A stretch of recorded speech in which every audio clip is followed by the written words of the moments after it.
राजनीतिक लोगों के पास चलो, उससे पहले मनीष जी के पास आता हूँ। मनीष जी, एक सवाल योगी जी ने बड़ी दुविधा पैदा कर दी। उनने कहा भाई हम तो कल 54 मंत्रियों को लेके त्रिवेणी में नहाए, जम के नहाए, आचमन किया, पूजा की, सब करे आए।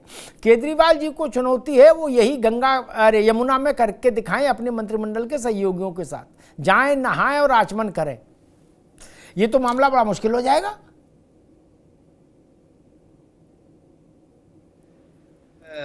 अमिताभ सर, हर राजनीतिक नेता के अपने अपने ढंग होते हैं, अपने अपनी बात कहने का लॉजिक होता है। उन्हें पता है कि यमुना इतनी स्वच्छ नहीं है कि केजरीवाल नहा सकें, तो उनके हिसाब से समय पर मौके पे चौका मारा है। वो तो ये भी मानो कह दें कि हम कुंभ पर इतना बड़ा कार्यक्रम कर रहे हैं, अपनी पूरी मंत्रिमंडल को लेकर कैबिनेट की मीटिंग हमने संगम पे कर दी, आप करके दिखा दो। तो अरविंद केजरीवाल तो कहीं ना कहीं इस मामले में हेल्पलेस हैं कि वो जो वायदे उन्होंने किए वो नहीं कर पाए। उन्होंने कुछ अच्छे काम किए होंगे, नहीं किए होंगे, अलग बात है, लेकिन कई जगह वो वायदों को पूरा करने में असफल साबित हुए। और यहाँ योगी अपने नाम के मुताबिक, जो जैसे कहते हैं ना, जो मोदी का प्रारंभिक काल था वो योगी के कार्यों में दिखाई दे रहा है। तो वो जिस तरह के भयंकर नेता है, जिस तरह की बातें वो करते हैं, अक्सर उनके विरोधी नेताओं के पास उनकी बात का जवाब नहीं होता है। अभी अभी मैं फोटो देख रहा था, उनके साथ जयवीर सिंह, अन्य कई सारे मंत्री साथ साथ गंगा में डुबकी लगा रहे थे। वास्तव में केजरीवाल जी के लिए कहना मुश्किल है, वो इतना तो छोड़ो, वो ये तक नहीं कह पा रहे कि संगम की शुभकामनाएं या प्रयागराज जाने का मन है, जाऊंगा। वो हिंदू पुजारियों को तनख्वाह देने की बात तो कर रहे हैं, लेकिन ये बताने को तैयार, ये कहने को तैयार नहीं है कि मैं जाऊंगा कुंभ नहाने। मानो कुंभ भी भाजपा का हो गया। राहुल गांधी भी कुंभ की बात नहीं कर पा रही, इतनी हिम्मत नहीं पड़ रही, कहीं ऐसा ना हो कि अल्पसंख्यक वोट छिटक जाए। स्थिति ये हो गई है सर, स्थिति ये हो गई है कि लोगों, कांग्रेस और आम आदमी पार्टी दोनों में सिर्फ और सिर्फ अल्पसंख्यक वोटों को लेकर झगड़ा चल रहा है।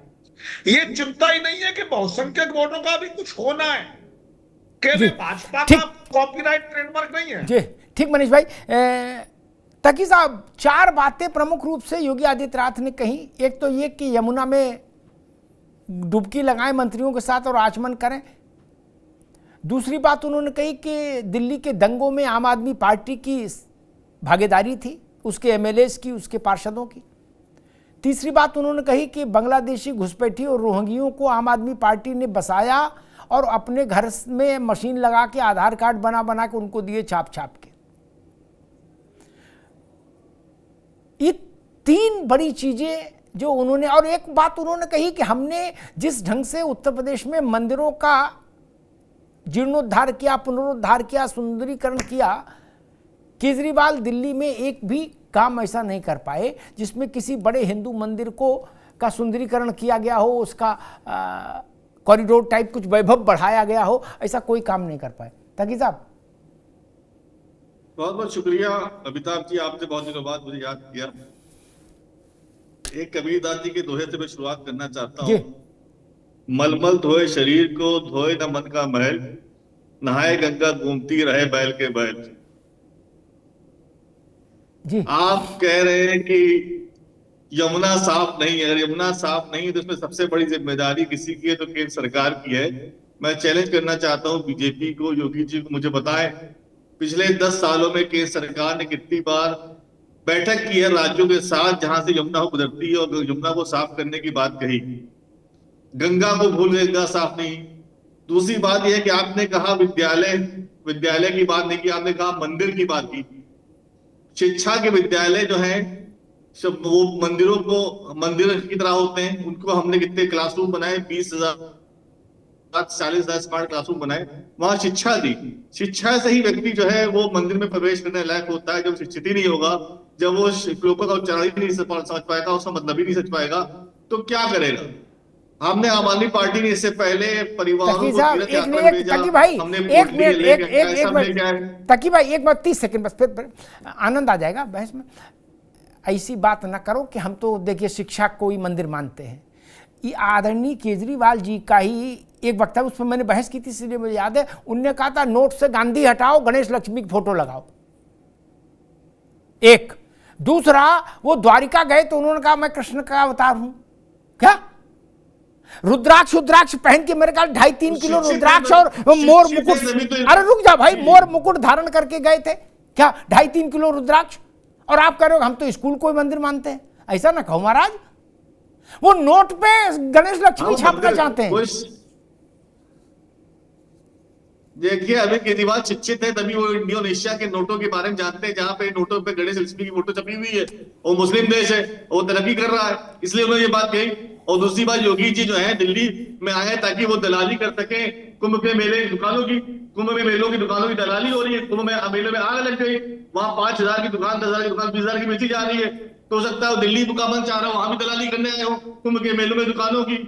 तो वहां जो भ्रष्टाचार व्याप है कुंभ के मेलों में, उसकी बात करने की बात है योगी जी के अंदर। अच्छा, नहाएंगे कि नहीं? और दूसरी बात सुन ली, 1 मिनट 30 सेकंड। आपने कहा, योगी जी ने कहा कि दिल्ली में उत्तर प्रदेश की बात होती है बहुत, क्यों नहीं होगी?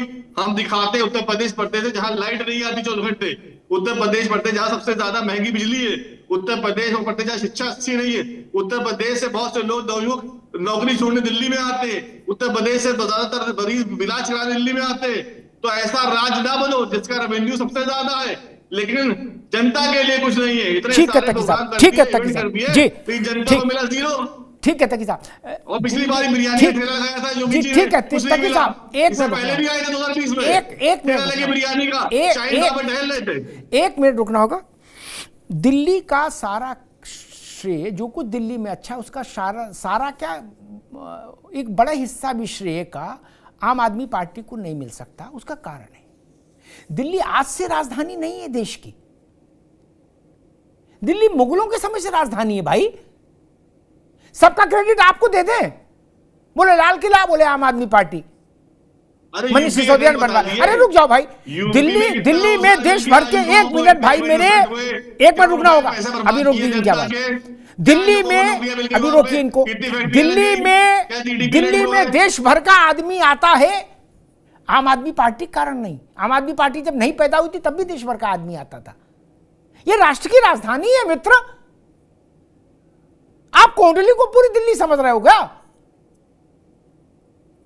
ऐसा ना कहो, दिल्ली देश की राजधानी है भाई, यहां के संसाधनों पर पूरे देश का अधिकार है।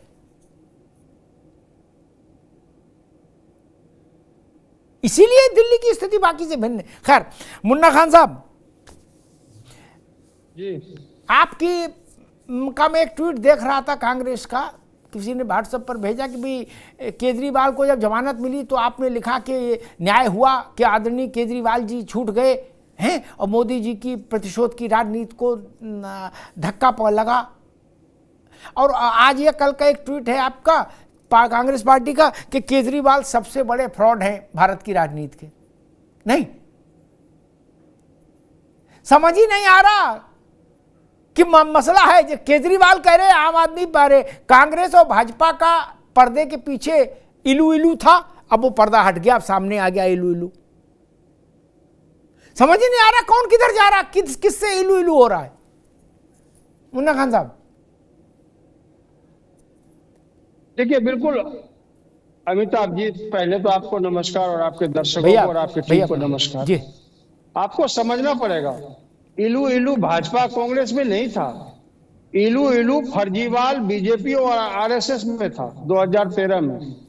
जो इलू इलू एक प्रेम ग्रंथ के पन्नों पे लिखा गया कि हम तेरे हैं सनम, उसके बाद कहानी की शुरुआत यही, हम तेरे हैं सनम। भारतीय जनता पार्टी को जब आंखें दिखाने लगी आम आदमी के नेता, तो भारतीय जनता पार्टी को खलने लगा था और शहनशाह को अटकने लगा आंखों में। मैं देहाती भाषा में कहूँ, इस तरीके से हमारी बिल्ली हमें म्यो कर रही है।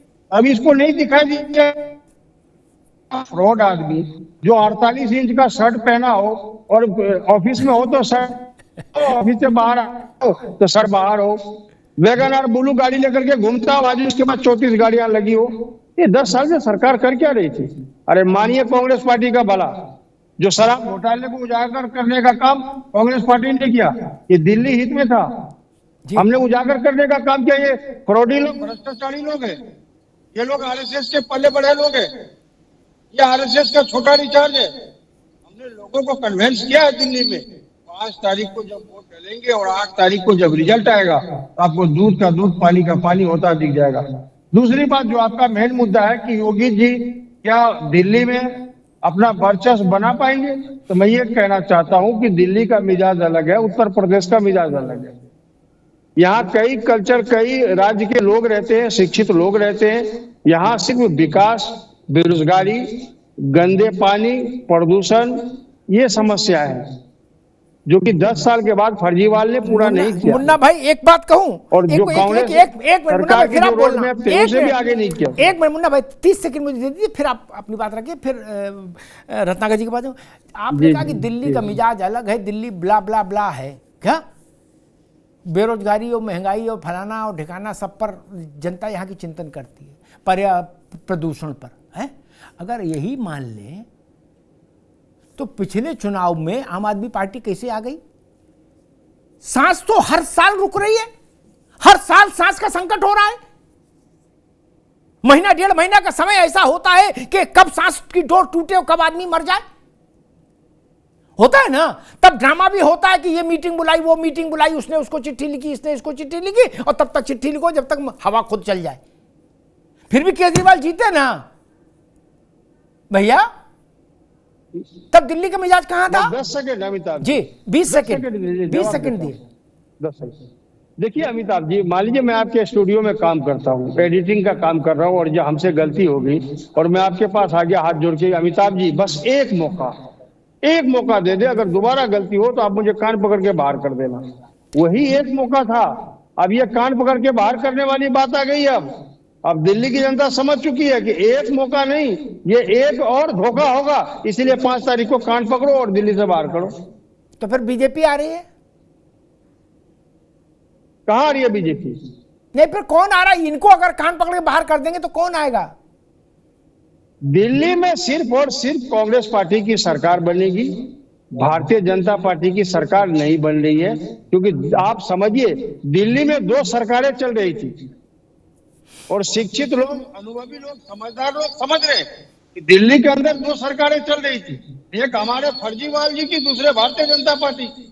आज अगर दिल्ली बदहाल है तो दोनों जिम्मेवार है। आज अगर दिल्ली ठीक है मुन्ना भाई, रुकना होगा, मैं रत्नाकर जी के पास जाऊंगा। ठीक मुन्ना भाई, रुकना होगा, मुन्ना भाई रुकना होगा, रत्नाकर जी के पास जाऊंगा। लेकिन एक बात कह दूं, हमसे एक बड़े नेता कह रहे थे बीजेपी के, नाम नहीं लूंगा क्योंकि वो विश्वसनीयता का संकट होता। उन्होंने हमसे कहा कि भाई साहब, अगर दिल्ली में, हमने कहा क्या स्थिति है पार्टी की, तो उन्होंने कहा कि आप ऐसे समझिए, जितना अच्छा चुनाव कांग्रेस लड़ जाएगी उतना ही हमारी संभावनाएं सरकार के लिए प्रबल हो जाएंगी। बोले अभी भी कांग्रेस से ही दुकान चलवा रहे हैं। अरे रुक जाओ, वो भाई उन्होंने मुझसे कहा कांग्रेस का उम्मीदवार हर कॉन्स्टिट्यूंसी में 5000 वोट ले आए, बोले आम आदमी पार्टी साफ हो जाएगी। अब ये उनका आकलन है, वो जाने। और वो हाँ, उन्होंने तो हमसे ह्यूमर में ये भी कहा कि भाई अगर हमारी सरकार बनी तो हम कांग्रेस के दफ्तर में मोतीचूर के लड्डू का डब्बा भेजेंगे। होता है चुनाव में तो बड़ा खेल होता है भैया, क्या पता।